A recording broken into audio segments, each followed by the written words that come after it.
Hello, lovely children.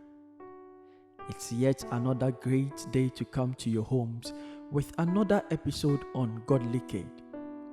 I thank God for your lives, and I trust we are all doing very well by the wonderful grace of God. I believe we are learning from the previous episodes and from our Bibles as well. I am your favorite storyteller, Joe Smith. On today's episode, we talk about a woman called Ruth. I believe you've heard the name Ruth. Now let's get to know about this wonderful woman. Ruth was a Moabite woman who married an Israelite. In the days when the judges were leading the tribes of Israel, there was a great famine. Because of this crisis, Elimelech, a man from Bethlehem in Judah, moved to Moab with his wife Naomi and his two sons, Mahlon and Chilion. After some years in the land of Moab, Elimelech died, and the two sons married Moabite women, Ruth and Orpah. These sons of Naomi and their wives, together with Naomi, lived peacefully together, but after about 10 years, Mahlon and Chilion also died, leaving Ruth and Orpah as widows. Now, after the death of her children, Naomi decided to go back to her native town Bethlehem because she heard the Lord had visited his people.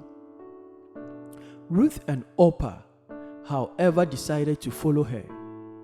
On their way to Bethlehem, Naomi asked Ruth and Orpah to return to Moab, the land they came from.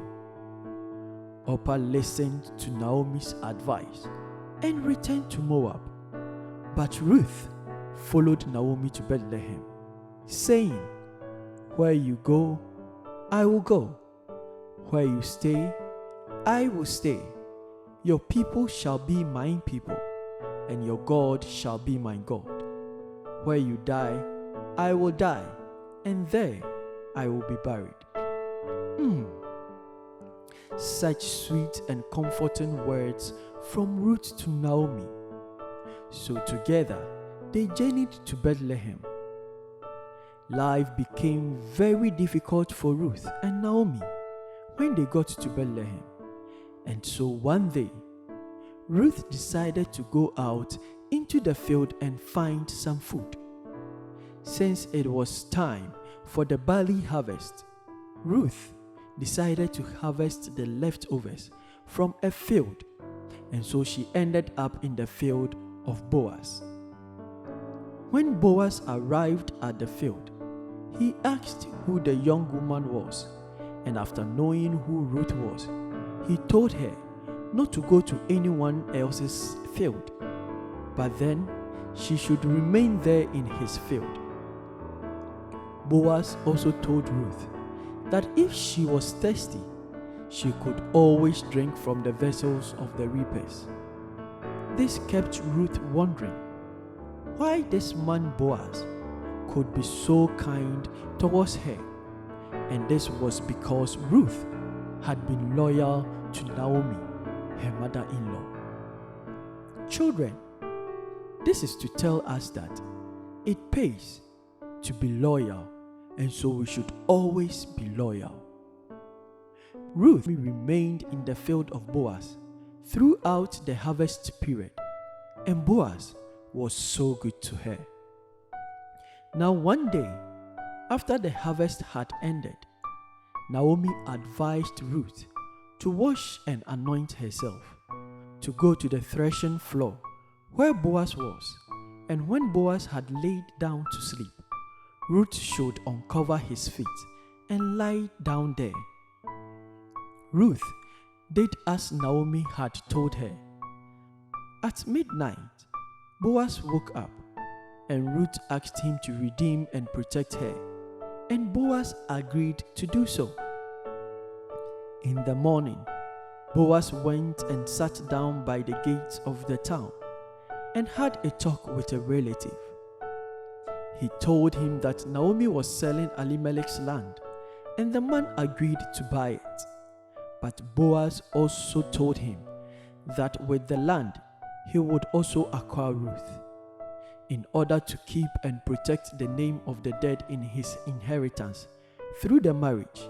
But the man refused to do this, fearing that it would have a negative impact on his own inheritance.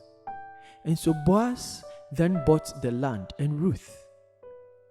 Ruth became Boaz's wife and bore him a son, Obed, who became the father of Jesse, the father of King David.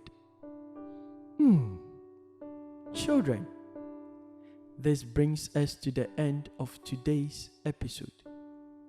And what did we learn from the story of Ruth?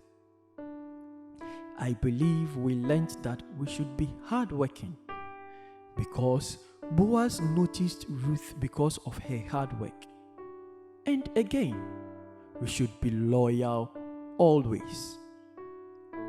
We should also listen to our parents and obey whatever they tell us, just as it is written in the book of Ephesians chapter 6 verse 1, that children, obey your parents in the Lord, for this is right.